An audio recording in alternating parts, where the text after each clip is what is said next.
প্রিয়তমাশু, সীমান্তে আজ আমি প্রহরী।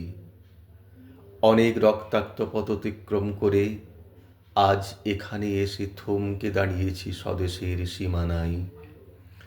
ধূসর তিউনিসিয়া থেকে স্নিগ্ধ ইতালি থেকে ছুটে গেছি বিপ্লবী ফ্রান্সে, নক্ষত্র নিয়ন্ত্রিত নিয়তির মতো দুর্নিবার।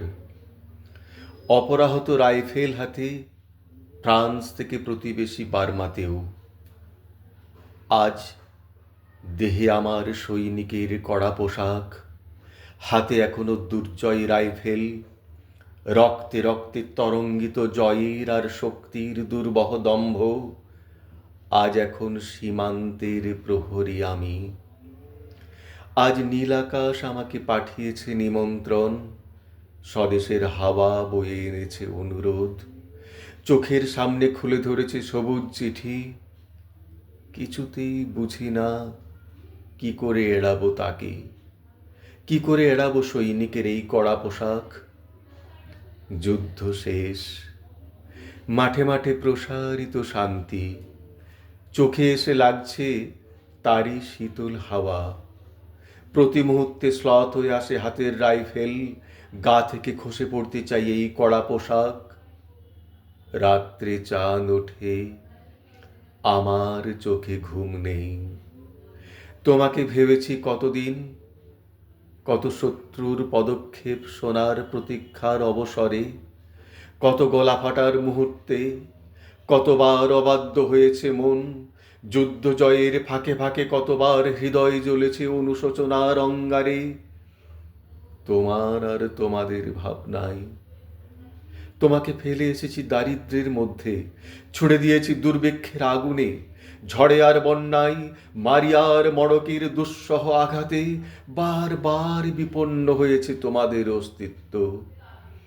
আর আমি ছুটে গেছি এক যুদ্ধক্ষেত্র থেকে আরেক যুদ্ধক্ষেত্রে। জানি না আজও আছো কি নেই, দুর্ভিক্ষে ফাঁকা আর বন্যায় তলিয়ে গেছে কিনা ভিটে জানি না তাও। তবু লিখছি তোমাকে আজ, লিখছি আত্মম্ভর আশায়। ঘরে ফেরার সময় এসে গেছে, জানি আমার জন্যে কেউ প্রতীক্ষা করে নেই মালায় আর পতাকায়, প্রদীপে আর মঙ্গল ঘটে।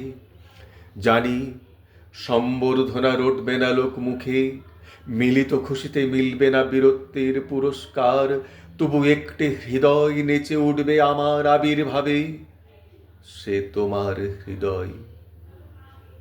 যুদ্ধ চাই না আর, যুদ্ধ তো থেমে গেছে। পদার্পণ করতে চাই না মন ইন্দোনেশিয়ায়। আর সামনে নয়, এবার পেছন ফেরার পালা। পরের জন্যে যুদ্ধ করেছি অনেক, এবার যুদ্ধ তোমার আর আমার জন্যে। প্রশ্ন করো যদি এত যুদ্ধ করে পেলাম কি, উত্তর তার তিউনিসিয়ায় পেয়েছি জয়, ইতালিতে জনগণের বন্ধুত্ব, ফ্রান্সে পেয়েছি মুক্তির মন্ত্র, আর নিষ্কণ্টক বার্মায় পেলাম ঘরে ফেরার তাগাদা। আমি যেন সেই বাতিওয়ালা, যে সন্ধ্যায় রাজপথে পথে বাতি জ্বালিয়ে ফেরে, অথচ নিজের ঘরে নেই যার বাতি জ্বালার সামর্থ্য, নিজের ঘরেই জমে থাকে দুঃসহ অন্ধকার।